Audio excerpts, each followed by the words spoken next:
Welcome to Tide Talk, ladies and gentlemen. I'm Maurice Booth, and as you can see, Sean is not here, and I am not Sean because I'm a little smaller than him. And with me is Jimmy Messick. Jimmy, as usual.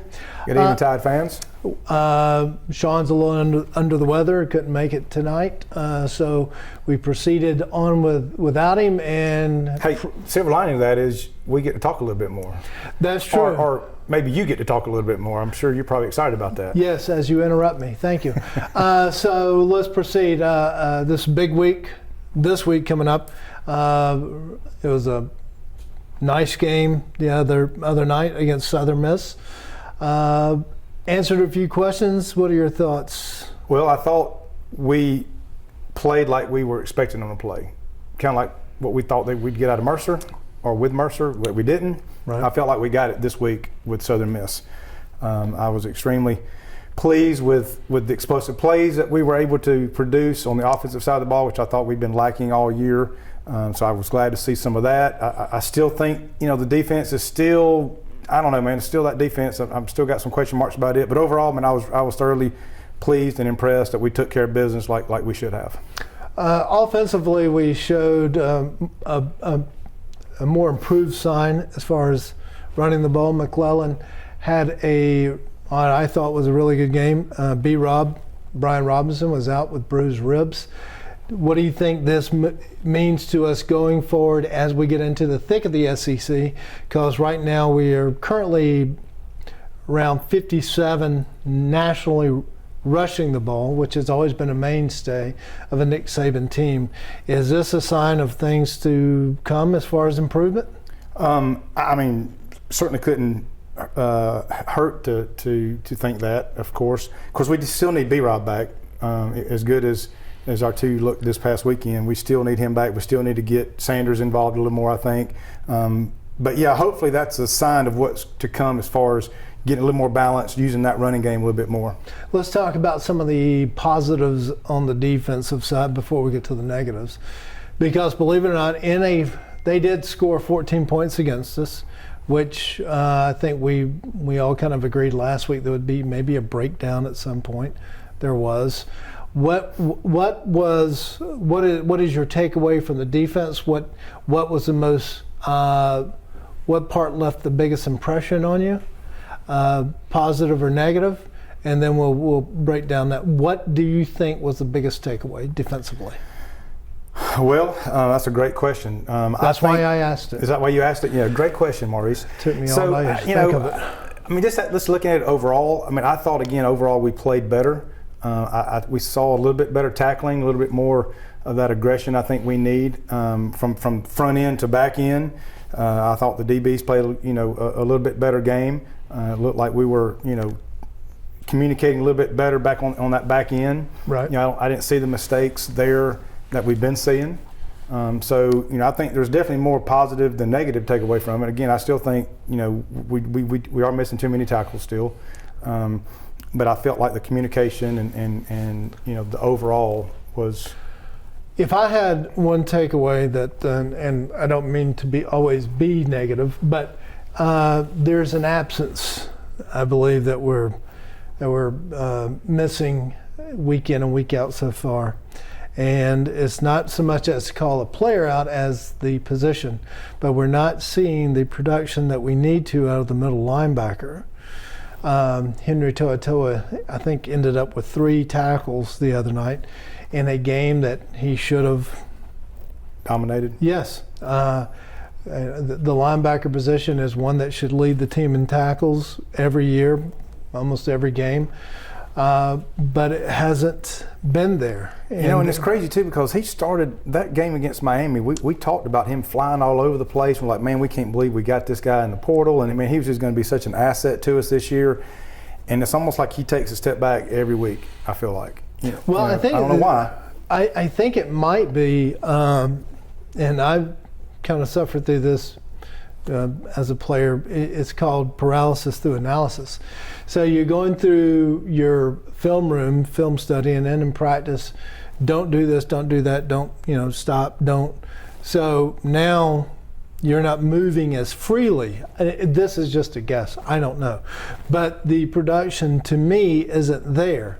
At the same time, Christian Harris, maybe it's better than what Toa is playing, but without Will Anderson coming in on the outside, I believe our linebacker core would be almost non-existent because he is definitely an All-American. Thank you for Mr. Anderson being on the team. Well, we've talked in the past too about how complicated things can get on that defensive side of the ball from the designs and the play calling and the schemes, and we've always talked about maybe trying to dumbing that down, just let guys react.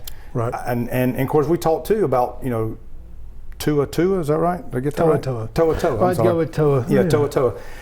Coming from a similar kind of defense, that maybe that transition and that learning curve wasn't going to be as big, but maybe we're seeing some of that. Maybe it is a little more complicated. Maybe he is having problems and he's thinking too much versus seeing what's going on and reacting to it. Well, he came from Jeremy Pruitt's defense, which I don't know if it's the exact same as a Saban defense, but the familiarity should be there to some degree. Not to mention he's an experienced SEC player, so it should be there. Defensive line, I thought looked a lot better. A little bit better, yeah. And they are rotating in and out, and I was happy to see that. Anybody stand out to you as far as defensive line play? I mean, I don't, not necessarily individually, but I'm like you as a group, and we talked about that, at length leading into the season about the depth that we have on this side of the ball. And the fact that we haven't been rotating 7, 8, 9 guys across that front has just been kind of like, why not? So it's good to see that, but again, nobody really individually jumped out at me. I know just as a unit, though, they did look better overall. I'm with you. I still feel like, again, there's some improvement can be done there as well. Well, their test is definitely coming up as we get into the heart of SEC play. As we stated at the beginning of the show, Ole Miss week, the SEC, Alabama, and the nation have kind of been waiting on this one. Lane comes back to town. I believe they hung. I've been waiting on this one. I circled this one on the calendar when the season was starting. I think a lot of people have. Now, you got Lane in his tweets. I haven't really seen anything so far this week. Maybe he doesn't want to, pardon the pun, poke the bear. Right. But it could be one of those things where he wants to play it smart and keep it quiet and then just come into Tuscaloosa and. Has he ever been or played it smart and kept it quiet? I don't know. I mean, he's one of those guys that you don't know what the next move is. He's predictable at being unpredictable, put it that way. I did see one quote from him this week that he's already said that this Alabama team this year is better than last year's team. So what do you make of that? I think that is, hey, look over here. I don't want any attention. Y'all talk about Alabama. Lane Kiffin, I was looking at some of the stats, and you'll have some stats for us later, but, Matt Corral is one of the leading candidates for the Heisman Trophy, rightfully so. He has had an outstanding year so far, but there are several things that we got to take into consideration. One of the things, most importantly, and I'm not saying that they're not good, so please don't take it as that, but their opponents have been Tulane, Austin Peay, and Louisville. Not exactly defensive juggernauts. And there are some stats that I was looking at today that I was like, let's pump the brakes. I'm not saying that they're not good by any means. They hung, 45 on us last year? And so I think Lane's going to be prepared to do something of that nature coming up this weekend, or try to. I think Lane is one of those guys, kind of like a Dan Mullen, that the offense is a fun puzzle to him. I think he's known. I mean, heck, he faced Saban's defense every day in practice for 3 years, so he knows what's coming up. And he wants to beat Saban so bad he can't. Wants to be the first. Stand it. And you can bet you that if there's a wrinkle, if there's something that he can figure out that we have, that he can do different, and I mean, he's going to do that. So we got to be prepared for that. Oh, I agree wholeheartedly. All right, everybody, let's take a quick timeout. We'll get into some of the highlights of last week, and then we'll start talking about some statistics as we get ready for Ole Miss. We'll be back in 2 minutes. College football fans and players both want full stadiums this fall. Let's make sure we can safely make this happen by getting vaccinated. Please get your COVID-19 vaccine. We want Bryant-Denny Stadium loud again this coming season. Roll Tide.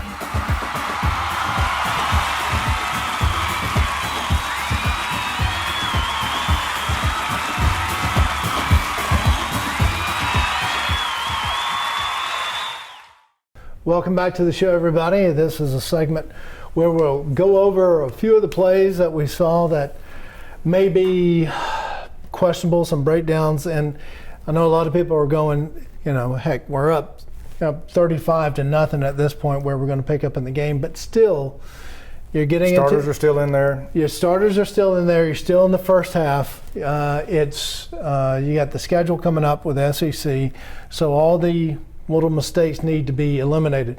So let's pick up, as we'll see on the screen, let's pick up at 6:37 to go in the second quarter.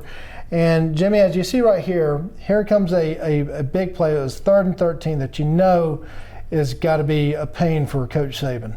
You get the first down, and now they're at the 11 or 12-yard line.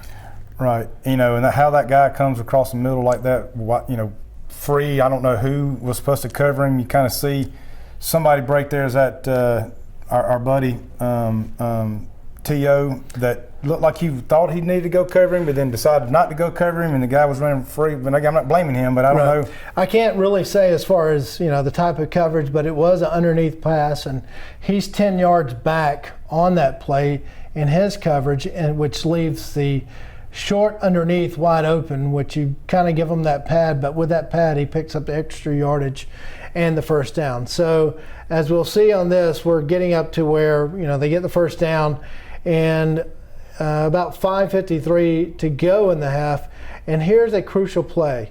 We're in a man-to-man, and here comes DeMarco Hellams with another missed tackle. It's a missed tackle. It's crucial, Chris. If we can just kind of run that back, you'll see that it's his responsibility based on where everything is, that he should be coming up with a good angle and making the play. Unfortunately, he is too far. He's back, and he has, like I said, a really bad angle, and it was a questionable call. As you can see, they didn't know whether or not he had scored, but he had touched. He, in fact, did touch the pylon, which is a touch. And it's plays like that, missed tackle. Obviously, he was there, took the wrong angle. I mean, plays like that in a close game can be the difference. It can be all the difference in the world. And we talked at break, how Hellams, man, he looks good and then he looks bad. It's like night and day with him. There's no consistency, but there's no reason for him to have missed that tackle on that play. And that's what we were talking about last week, and it's not that I could ever really do it, but I recognize it, is the fact that as a safety, your main responsibility is on run support or plays up closer to the line of scrimmage, is you have to protect the flats. You have to come up with a great angle and make the stop. Now, the ensuing drive that we get the ball back, I think this is critical for us because it's a time where we answered back. We get the ball, of course they kick off, we get the ball, and then we're able to drive down the field. And I think there are some key plays as we go through this. We're at 2:26, 2nd and 6. So it's imperative that we kind of answer back and make a score here. This is what I love right here. If he keeps his feet, I believe that's McClellan on that first down run, or is that Roydell? Roydell Williams. If he keeps his feet, look at that hole right there that he runs. Right. I mean, this is where I think we did a lot as far as answering the call, coming back strong, and kind of getting everybody ready. This is what you're going to have to do throughout the rest of the season. And I kind of like the fact too that you didn't really see any panic. There was just a few minutes left to go in the half. but we didn't line back up in that shotgun and start slinging around over the place and trying to, we were just, methodical, patient, run here, run there, little pass here, we went straight down the field. That's a good point. There's the composure, and that's what everybody keeps talking about with Bryce Young, is the fact that here's a guy that is a redshirt freshman, a first year starting, and he shows the composure of somebody that's been a 3-year starter. Never once, he had the pick the other night, but that's on the receiver. Yeah, exactly. So, we get it to where we have first and goal, and we get down here. We get the ball in. We get a touchdown here. I think Saban, did you happen to catch any of Saban's interview at halftime? I did not. It's a good day when he's given an update. He was upset that we gave up 2 third down plays, one that we just talked about.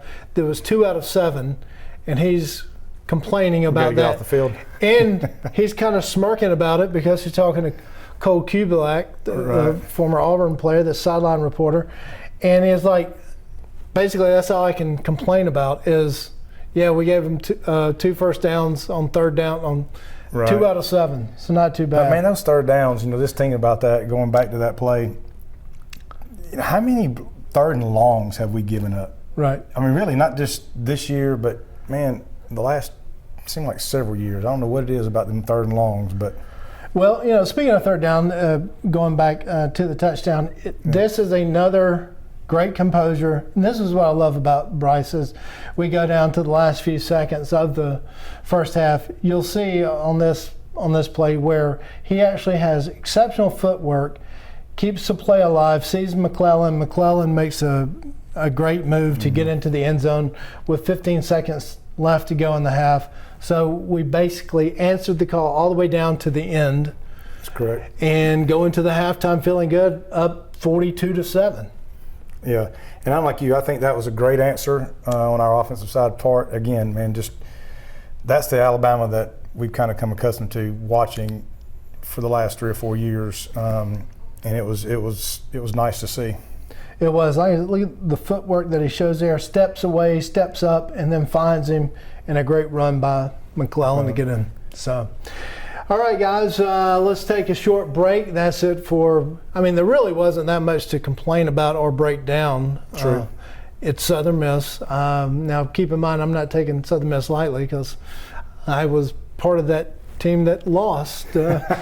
Coach Bryant's, I wasn't, playing, but I was on the team that we lost the last one for Coach Bryant. So perfect. Yeah. Anyway, so you had to bring that up, huh? Well, I don't. I'm not a big fan of Southern Miss. However, I did see kudos to them. I don't know if you saw the post where they left locker room spotless. A lot of class there. Yeah, a lot of class.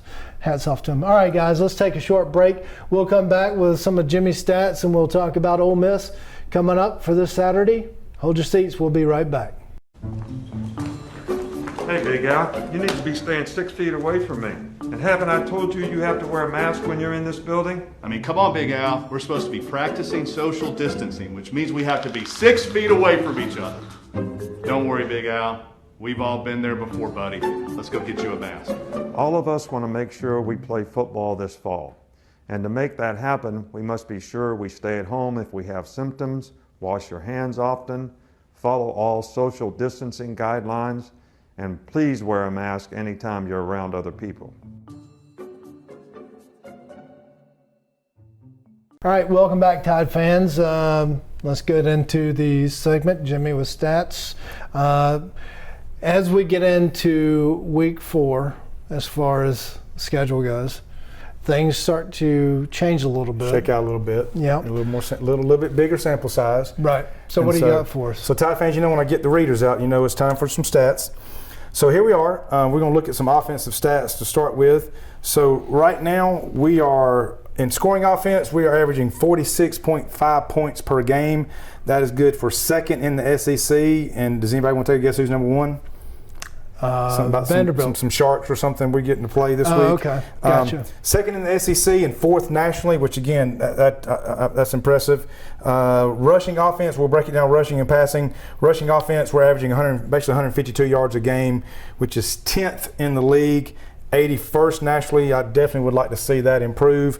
Passing offense, we're 314 a game, which is 4th in the league and 15th nationally. So again, we can live with that for sure. And then total offense, we're averaging 465 yards a game, which is still only 6th in the league and 27th overall. But don't you think, again, that, I know that the numbers are starting to even up a little bit, but you have everybody, this is, everybody including Pac-12, Big Ten, right, starting to, we don't have the smaller schools, and be insulting, but you're getting into league play, so you won't see the blowouts. Right. Now, granted, Georgia beat Vanderbilt. Well, one thing, you bring up these other leagues. We're fairly, we're up high, somewhat middle ground to up in the upper third of the league with offense. But then you look at it from a national standpoint, and on the passing side, we're still in that top third. But on the rushing, we're bottom third. Yeah, I don't really know what to make of that, but I know that from a league standpoint, I think maybe certainly early on with some of those lighter games, if you will, for some of these other teams, I know that's definitely has padded their stats. So again, I feel like maybe we're on that climb up for sure. Okay. I want to mention that on third down conversions, we're converting 53%. On our third down conversions, which is 5th in the league and 15th nationally, which again, you can live with that stat. Take it. Red zone, again, that how big is the red zone? You got to get in there, you got to get in the end zone, right? That's where you earn your money. So 95%, 3rd in the league and 13th in the country. Again, things we can live with. Now, from a defensive standpoint, let's switch over to the other side of the ball. I love the defense. You love you love the coordinator too, I hear. So let's look at that. I had to go there. So let's go there. I have not, for the record, I haven't mentioned that. Well, when you talk defense, you got to talk the coordinator and deep, right? Of course you do. Okay, exactly. So right now, scoring defense, we're at 17.5 points per game giving up, which is 5th in the league and 20. You should be able to win giving up 17. That's correct. I just don't know where that half a point comes in. But yeah. I'd have to go back and look. I think when we finished the year last year, we were giving up 16 or 17 points a game, and I think we ended up being number 1 in the country. And if we go back last year, it wasn't nothing. So yeah. So but we're 5th in the league in scoring defense and 27th overall. Again, stacking up pretty good across the country. Rushing defense, 120 yards a game given up, which is 8th in the league, which is kind of surprising, and 45th overall. I can make you a prediction on that one. We will move up after this weekend. Because we're going to give up less rushing yards? We're going to give up because Ole Miss is not one of the leading teams in the country. When I say not leading, I'm talking beyond 60 or 70 out of 130. I understand. So we're going to pad our rushing stats this weekend is what you're trying to say. No, as far as giving up the run. Now, if they do rush for over 100, we're in trouble? Yeah. Okay. Passing defense, we are giving up 168 yards a game, which is 5th and 21st. So really, it seems like every show we are just on the defense, making comments about missing tackles and how we're not being aggressive. And, man, this guy's got to step up, that guy's got to step up. Man, but you look, overall, we're there statistically. Statistically, we're not bad. If you want to look at it that way. But think about this. If we make those plays that we are so critical about every Saturday and we text throughout the game, if we make those plays, it's even better. It's even better. The one thing, and I know that y'all think that I'm too critical, and defensive back is one of the hardest positions to play because it takes such incredible coordination of your body. The one thing that I noticed the other night where they get a big play on us is we do have, I believe it was, may have been Battle or Job that was covering on the sideline, got the pass interference because he never turned his head. If I'm up on you, they're going to call it, and I don't turn back. They're going to call it every time.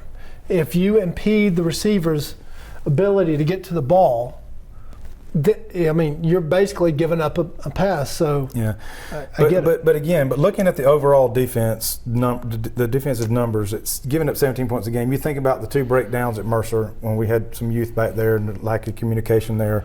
Again, the missed tackles. You're right. So the numbers could be really. It's not going to change. I mean, it's not going to take much to get them to change. Right. Because like I say, we're there, and I know we probably seem to be a little nitpicky sometimes about the defense, but. So anyway, total defense, we'll just throw this out there real quick. We'll move on. Total defense, we're giving up 288 yards a game, which is 5th in the conference and 20th overall. Third down conversions, again, getting off the field on third downs, which again, that's a thorn in Saban's side. Yeah, I mean, we're giving up roughly 34%. Yeah. 3 out of 10, 4 out of 10. That's not terrible. Where does that put us nationally in conference? 6th in the conference and 42nd nationally. Okay. So red zone, we're giving up, points or touchdowns is 89% of the time, which is 8th in the conference and 95th nationally. Penalty yards, I don't even want to go there. We're still penalized way too much. I mean, we're still 12th in the conference and 121st in the country with penalties. And so, time of possession, we're right there in the middle of the pack. We're 30. We possess the ball 30 minutes a game for 6th in the conference and 46th nationally. So. There's that, Ty fans. I do want to mention one thing that our guy, we haven't really talked about the special teams. Of course, our kicker has missed his first kick this year, but he's still just about perfect. Sure. But we finally found us a kick returner. And for those who didn't know, those 2 kickoff returns that Mr. Williams returned this past weekend is a record that NCAA has never had somebody return 2 kicks in the same game. 2 kickoffs in the same game. Yes. So there you go. And it's a big first. And I was surprised that it had never been done at Alabama. I thought for sure that somebody had done it. I was actually going back. I know we're not supposed to say this name, but Gene Jeltz, I believe, had a punt return. Or maybe two. Maybe it was either punt return and a kick return in one game. That was back in '87, I guess. Right. But I never knew that we had never had that. That's right. And my man Earl, remember the name, Mr. Earl? He was returning some punts back there. He got a little, So I'm telling you, the special teams, the return game is. I like it. I like where we're on the return game. All right. Since you're the stats man, let me ask you a question: who has a higher pass percentage? Completion, Bryce Young or Matt Corral? I would say that answer to that question would be ours truly, Mr. Bryce Young. As far as completion percentage, 15 touchdowns, 1 interception, because he was 20 of 22 this past week? Yes. That's pretty good. Yeah. 1 pick, which was not his fault. Which was not his fault. That is true. So he again, man, he's having a Heisman campaign right now. I mean, of course, I know Matt Corral is too, which I guess we'll get to talk about that here in a second. Well, yeah, I mean, we'll get into. I mean, we got plenty of time for Heisman talk, and I know where the money's going as far as betting odds and so forth. But as far as other stats, I found one today that I think that you might find interesting, and this is why I was talking about rushing earlier. Ole Miss, and keep in mind who their opponents have been. I believe they are 76th nationally in rushing defense. That's against Austin Peay, Louisville, and Tulane. So that's why I was so excited to see Jace McClellan have a really good night the other night. Brian Robinson, hopefully, will be back. So dare me, that whoever really controls or gets the rushing advantage out of these 2 passing teams should kind of walk away with it, or run away with it. I've been that guy really for a couple weeks now, kind of on the ledge, about to jump off, getting ready for this game. But I've just been worried about this game from day one. But I have taken the time the last couple of days to kind of look into what you're just talking about, who they played, some of their stats, and I've backed off the ledge a little bit, the last couple of days. Obviously, on paper, it shouldn't be a contest. they don't play it on paper. Right. I mean, they're going to give us trouble. Don't think they're not. But I do feel like we'll be able to take control of the game and pull out the W. All right. in this one. The line opened at 14.5. Actually, a couple of weeks ago it was at 17.5. I think 17 it or got to 16, 20, but yeah. now it's back down to 14.5. Bet it Hasn't moved since yesterday. That's right. Prediction. So prediction. I don't know if I'm not a betting guy, but if I was, I don't know if I would touch that 14.5. Only because I can see them with their hurry up and pace and this and that and the other. We've got a couple of touchdown lead or 17-point lead or whatever it might be, and they score that late touchdown. Right. And so, if that's what you're looking at, I'm guessing maybe they will cover with a late score. I feel like we will control the game and win convincingly. Can I tell you what the lead up of this game reminds me of? Remember, I believe it was 2017, we went to Athens, Georgia. Everybody said, well, this is the first one. Kirby's going to be the first. And we come in there and, beat the brakes off. Beat them by 1 or 2 scores, something like that. Oh, yeah.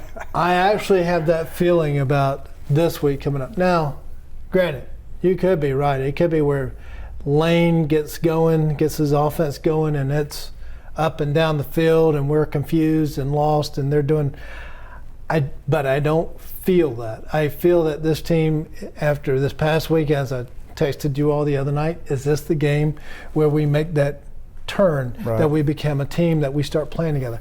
I think it was. I think we – I don't say blow them up, but we handled them fairly easy. I'll say 35-10. Right. Well, one thing we need to look at or look for early on, and I'm setting the over and under at 7 on how many times they snap the ball when we're still trying to get in position, because we're looking for a call at the side, from the sideline. Well, because they're going to be in a hurry. Now, I see a lot of that happening in the first half. Again, make those adjustments for the second half. So again, that first half could get a little crazy. We have been burnt by that, and I hope that improved the communication during some of the meetings where every DB is looking at their wrist to get and meanwhile the ball is being snapped. At that point, you're out of position. I don't care where you're lined up, you're out of position, because that receiver is going to be running by you in about 2 steps. So I think and hope that they've improved the communication, that we don't have that problem. It's not, Lane is good at it, but he didn't invent the hurry-up offense, and we've been seeing it, and we should be prepared for it. Yeah. So that's my prediction. Don't know what Sean's is, but I go out on a limb and say he's somewhere right around. He's going to be in between. He's going to be somewhere. Yeah. He's thinking we're going to win, I'm sure. Yeah, and he'll say that we'll cover as well. That's right. Hey, get better. Hope to have you back next week, Mr. Taylor. Prayers to you, brother. Yeah. All right, well, that's it for this week's edition of Tide Talk. Thank you for joining us. And as always, roll Tide.